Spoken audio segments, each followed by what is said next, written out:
Siin Krimmi toas käib töö. No tegelikult juba on lõppenud. Ehk et Ida-Viru Kutsehariduskeskuse juuksuriõpilased Teelia ja Angelina on kooli lõpusoengud valmis saanud. Noormehele ja neiule. Ja kusjuures meil on tõesti tegelikult vabariigi parimad juuksuriõpilased siin, sest maikuu keskel, kui toimus võistlus Kuressaares, siis Teelia sai kuldmedali ja Angelina sai hõbemedali. Vot nii, tulemus on siin. Teelia, mis sa siis tegid? No ennem oli tegelikult modell natuke teist nagu küll. Juuksed olid teistmoodi. Ja tegin siis sellise klassikalise föönisoengu. Meeste puhul on hästi oluline sellist pigem kandilist vormi hoida. Kas see on selline hästi trendikas soeng ka praegu või? Nojah, see on selline klassikaline, igal ajal tegelikult sobib. Aga noormehed tahavad sellised välja näha? Jaa. Kuidas sulle meeldib see, mis sinuga vahepeal on juhtunud? No mulle ikka väga meeldib. Aga ei ole selline igapäevane, et on natukene teistmoodi? No pigem küll ikka, jah, pigem pidulik. Föönisoengud sa ilmselt vist ise siis kodus igapäevaselt ei tee või?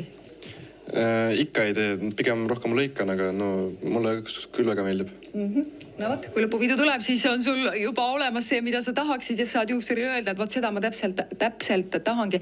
Aga kordame korraks veel üle selle, et tegelikult on hästi oluline see, et on hea lõikus ja värske ilus lõikus.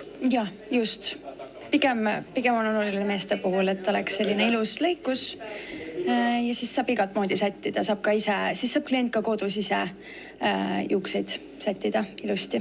Kas noormeestega võib juhtuda rohkem seda, et noh, tehke midagi, aga ma ei tea mida täpselt, isegi lõikuste puhul? Jaa, isegi enamus tegelikult ütlevad, et noh, tehke nii nagu kogu aeg on tehtud ja ka siis, kui esimest korda istub minu toolis. Aga sina, mille järgi otsustad, et mis talle sobiks või oled sa julge pakkuma ka midagi uut, mingisugust uut lahendust, kuule proovime hoopis seda, see võiks põnev olla? No üldiselt ongi proportsioonide järgi, kuidas näokuju on ja. Annab Eesti mehed ja noormehed ümber rääkida või et katsetame midagi muud? Nii ja naa. On selliseid julgemaid ja on neid, kellel on väga kindel enda stiil ja väga naljalt ei taha seda muuta. Aitäh sulle, siin praegu selline kena föönisoeng. Nii, ja nüüd me tuleme nende Hollywoodi lainete juurde. Ma tulen kohe siia selja taha. Kuidas need Hollywoodi lained siis siia pähe saadakse? Lokitangidega. Ja lokitangidega siis peab ilusti kammima. Eriti see kammimine on väga tähtis. Ja see soengusse ma veel panin kaunistusi, et ta tooks natuke särtsu soengusse, et ei oleks liiga tavaline. Seal teist poolt paistab natukene, eks ju.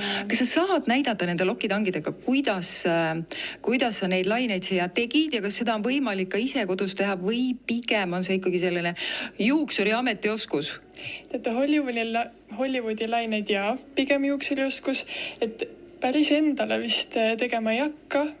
Natukene keeruliseks läheb, et ei näe sinna taha ja ei tea, kuidas see välja näeb. Aga ma võin näidata küll. Aga ole hea näita. Nii. Muidu ongi lihtsalt tavalised lokitangid. Näitame siis siin peal. Võtad ühe salgukese siit? Võtan ühe salgukese, parem oleks, kui ta on õhukesem. Et paksemad salgud jäävad liiga, no nad ei jää väga ilusti, need lokid, et nad ei jää ilusti püsima. Võtadki selle, siis paned siia peale ja keerad lihtsalt ümber selle tangi ja paned tangid kinni. Ja siis keerad sinna peale lähemale ka veel? Just. Et ei ole midagi keerulist. No tundub tõesti, et ei ole midagi keerulist. Nii, ja natuke aega hoiad? Natuke aega hoiad ja siis lased lahti.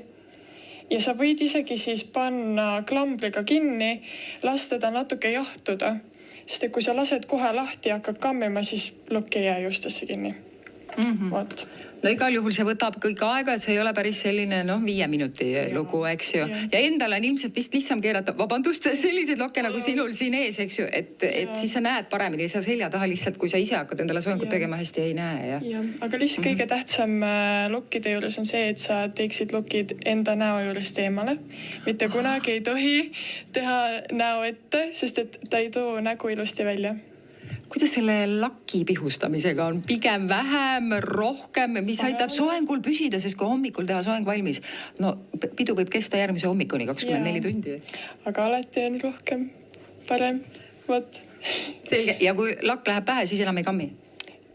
Võib ikka kammida ja pärast uuesti lakki panna. Aga see võib natuke liiga karvaseks lihtsalt minna. Selge. aitäh sulle. Ja palun. Vot nii, sellised kenad lõpusoengud ideed on teile antud.